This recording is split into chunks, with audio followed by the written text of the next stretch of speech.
অবশেষে তোমাদের মাধ্যমিক পরীক্ষার খাতা দেখা শুরু হয়ে গেল। খাতা দেখার ক্ষেত্রে একাধিক নিয়ম ও বোর্ড জানিয়ে দিয়েছে, সমস্তটা জানাবো এবং দ্রুত গতিতে তোমাদের রেজাল্ট বেরোতে চলেছে, কবে বেরোতে চলেছে সেটাও জানাবো। সমস্ত ভিডিওটা দেখো, তোমরা তোমাদের খাতা দেখা এবং রেজাল্ট সংক্রান্ত একাধিক বিষয় জানতে পারবে। ভিডিওটি ভালো লাগলে অতি অবশ্যই একটি লাইক প্রদান করো, আর আমাদের পরিবারের সদস্য না হয়ে থাকলে সাবস্ক্রাইব বাটনে ক্লিক করে বেল আইকনে ক্লিক করতে একেবারেই ভুলো না। দেখো, এতদিন ধরে তোমরা পড়াশোনা করেছো, তোমরা কঠোর পরিশ্রম করেছো এবং সেই অনুযায়ী তোমরা পরীক্ষার খাতায় লিখেছো, পরীক্ষা দিয়ে দিয়েছো। এখন তুমি মুক্ত, কিন্তু বোর্ডের এই মুহূর্তে সমস্ত কাজ চলছে, যেমন খাতা দেখা। অলওয়েজ তোমরা পরীক্ষা দিয়েছো, তোমাদের পরীক্ষার খাতা তোমাদের বোর্ডের যে শিক্ষকরা রয়েছে বা স্কুল যে শিক্ষকরা রয়েছে তাদের কাছে কিন্তু প্রেরণ করে দেওয়া হয়েছে। কিছু কিছু জনের কাছে কাল পরশুর মধ্যে চলে যাবে। মানে বোর্ড খাতা দিয়ে দিয়েছে এ ছাত্রছাত্রীদের খাতা শিক্ষকদের কাছে, যাতে খাতাটা দেখা হয়। এবার ধরো তুমি বলবে যে আমার খাতা, আমি অমুক স্কুলে পড়তাম, আমি ওই অমুক স্কুলে পরীক্ষা দিয়েছি, আমার খাতা কোথায় দেখছে, কোন স্যার দেখছে? দেখো, এটা কেউ বলে দিতে পারে না তোমার খাতা কোন স্যারের কাছে গেছে, এটা কেউ জানে না। আর শুধুমাত্র তোমাদের এইটুকু বলতে পারি, তোমার যে পরীক্ষার খাতা সেই খাতা তোমার এলাকায় দেখা হবে না। তা বলে অন্য রাজ্যের শিক্ষকরা কি দেখবে? তা না, আমাদের পশ্চিমবঙ্গ রাজ্যেই খাতা থাকবে। কিন্তু তুমি ধরো মালদা জেলার থেকে দিয়েছো, তাহলে ধরো উত্তর দিনাজপুরে সেই খাতাটা গেল, এমন হবেই বলছি না। মানে তুমি যে জেলায় পরীক্ষা দিয়েছো সেই জেলার খাতা অন্য জেলার শিক্ষকরা দেখবে, যাতে শিক্ষকরা বুঝতেই না পারে এটা কোন স্টুডেন্টের খাতা দেখছে, এবং নিঃস্বার্থভাবে সততার সাথে খাতা যাতে দেখা হয় এবং শিক্ষকরা প্রত্যেকেই সততার সাথে খাতাও দেখেন।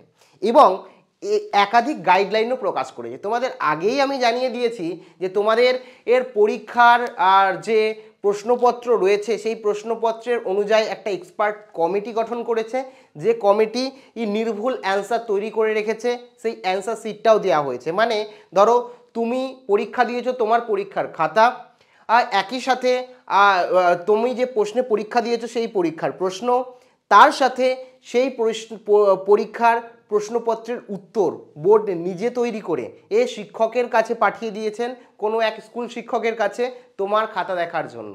এবার কোনো শিক্ষকরা কি করে, নিজের জ্ঞানের ভাণ্ডারকে আরও উন্মুক্ত করার জন্য কি করে, নিজের ইচ্ছে মতন কোশ্চেনের অ্যান্সার বানায়। তো এটা করা যাবে না, স্ট্রিক্টলি রুলসে বলে দেওয়া হয়েছে। সেই ধরো এমসিকিউ রয়েছে, এমসিকিউর কোশ্চেন দুটো মনে হচ্ছে অনেকের যে এটাও হতে পারে এটাও হতে পারে।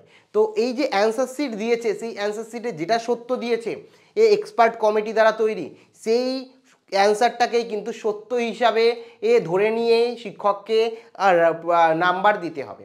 এবং আরও কিছু সুখবর রয়েছে তোমাদের জন্য, সেই সুখবরটা বলি। প্রথম যেটা, অনেক ক্ষেত্রেই দেখেছো, বাংলা হোক, ইংরাজি হোক বা অন্যান্য পরীক্ষা হোক, দেখে যে 10টা শব্দে তোমাকে উত্তর দিতে হবে, কিংবা অনেক সময় বলে যে 20টা শব্দে উত্তর দিতে হবে। এক্ষেত্রে অনেকে কি করো, যখন 10টা শব্দে উত্তর দিতে বলে তোমরা হয়তো 30টা শব্দ দিয়ে দাও, কেউ কেউ আরও বেশি দিয়ে দাও। সেক্ষেত্রেও বোর্ড কিন্তু ছাত্রছাত্রীদের ছাড় দেওয়ার কথা বলেছে। একই সাথে তোমাদের অনেক ছাত্রছাত্রী রয়েছেও যাদের হাতের লেখা প্রচণ্ড খারাপ। অনেক শিক্ষকরা দেখা যায় হাতের লেখা পড়তে পারে না, রেগে গিয়ে নাম্বার কেটে দেয়। সেক্ষেত্রে হাতের লেখার জন্য কোনো নম্বর কাটা হবে না, এটা একটা তোমাদের জন্য কিন্তু সুখবর, স্ট্রিক্টলি বলে দেওয়া হয়েছে। 3 নম্বর যে বিষয়টা তোমাদের প্রত্যেকে জানিয়ে রাখি, অনেকে লিখতে গিয়ে মোটামুটি স্পেলিং ভুল করে, ঠিক আছে, স্পেলিং ভুল করে, সেক্ষেত্রে কিন্তু সম্পূর্ণ নম্বর কাটা যাবে না। বেশিরভাগটাই সহানুভূতির সাথে দেখার আর কথা বলেছে। যদি কোনো শর্ট কোশ্চেন হয়, কোনো একটা নাম্বার ভুল গেল, সেক্ষেত্রে কিন্তু সম্পূর্ণ নাম্বারটাই তোমরা পাবে। কিন্তু বড কোশ্চেনের ক্ষেত্রে যদি অধিক বানাম ভুল করো, তাহলে সামান্য কিন্তু তোমাদের নাম্বার কাটা যেতে পারে। যেটা আগে অনেকটা নাম্বার কাটা যেত, একটা বানাম ভুলের জন্য 1 নম্বর কাটা যেত, এখন সেটা কিন্তু যাবে না। সহানুভূতির সাথে ছাত্রছাত্রীদের পরীক্ষার খাতা দেখতে হবে, সেটা কিন্তু জানিয়ে দিয়েছে বোর্ডের তরফ থেকে। এবং তোমাদের প্রত্যেকটা টিচার, প্রত্যেকটা শিক্ষক এবং বোর্ডও চাই যাতে তোমরা ভালো নম্বর পাও, সেই অনুযায়ী কিন্তু মানে তোমাদের পক্ষে থেকেই কিন্তু নির্দেশ দেওয়া হয়েছে। কাজেই তোমাদের জন্য কিন্তু একটা বিরাট বড় সুখবর, তোমাদের খাতায় নম্বর কিন্তু কমবে না, যেটা আশা করছো তার থেকে বাড়বে।